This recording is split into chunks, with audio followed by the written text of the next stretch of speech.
একটা নামান। ঘাট আর রস্টাম কি সেম লাইনে আছে? তাহলে এইটা মার্কিং রাখ হচ্ছে কুলি। শামিয়ানে নাটকটি অরিজিনালি সুনির্মল বসুর একটি 16 লাইনের কবিতা থেকে নেওয়া। এবার এটার একটা খুব অদ্ভুত একটা ইতিহাস আছে। ইতিহাসটা হচ্ছে যে মানে তখন আমি অলরেডি দুটো বড় প্রজেক্ট করে ফেলেছি দলের জন্য, এবং এই প্রজেক্টটা যখন আমাকে ধরানো হয় যে তখন আসলে দীর্ঘদিন বাচ্চাদের একটা মানে দলগতভাবে সবাইকে নিয়ে একটা কাজ তখন বহুদিন হচ্ছে না। আমাকে স্যার এসে ধরান যে এই কবিতাটাকে নিয়ে একটা নাটক করতে হবে। ওই দেখো কতদিন পর জমিদার বাড়িতে শামিয়ানা নেমেছে। জমিদার বাড়িতে মিহিদানা নেমেছে। বেশ বেশ বেশ। হ্যাঁ তো কঝড়ি নামলো। বাবা, আরে ধুর, মিহিদানা নয় শামিয়ানা। আচ্ছা অত জোরে চেঁচানোর কি আছে?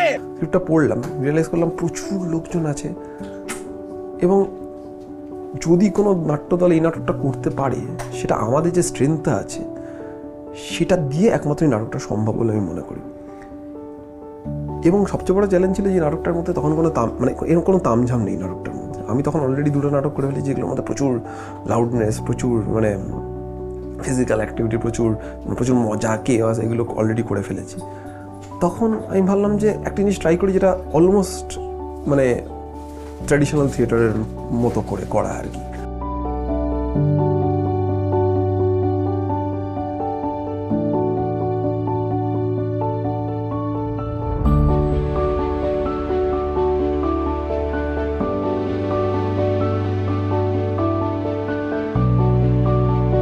একদম একটা ট্র্যাডিশনাল ফরম্যাটে যেরকমভাবে আমি ছোটোবেলা থেকে নাটক করেছি ঠিক সেইভাবে করলাম নাটকটা। সেইটা একটা ব্রেথ অফ ফ্রেশ এয়ার দিল আর কি। যে এই প্রজেক্টটা রিয়েলাইজ করলাম যে এই প্রজেক্টটার যে মূল উপাদানটা হচ্ছে নস্টালজি।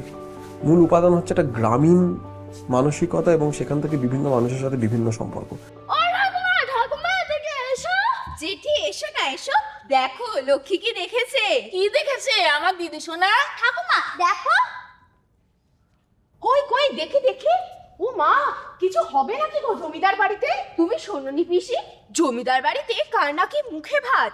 ভজা মাঠে ছুটতে ছুটতে বলছিল, তাই কানে এলো। মুখে ভাত কি? এই লক্ষ্মী, বাড়ি চল, অনেক কাজ পড়ে আছে। একটু দাঁড়াও না।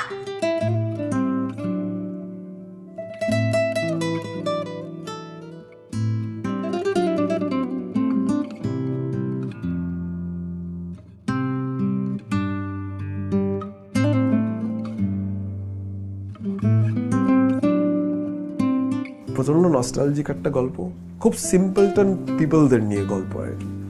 এবং তারা যে তাদের ছোট ছোট ইমোশনগুলো নিয়ে তারা কিভাবে মানে নিজের পরিবেশের মধ্যে বেড়ে ওঠে, তারা একে অপরের সাথে আলোচনা করে, কথাবার্তা বলে, এবং তারা চায় যে তাদের জীবনগুলো আরও ভালো হোক।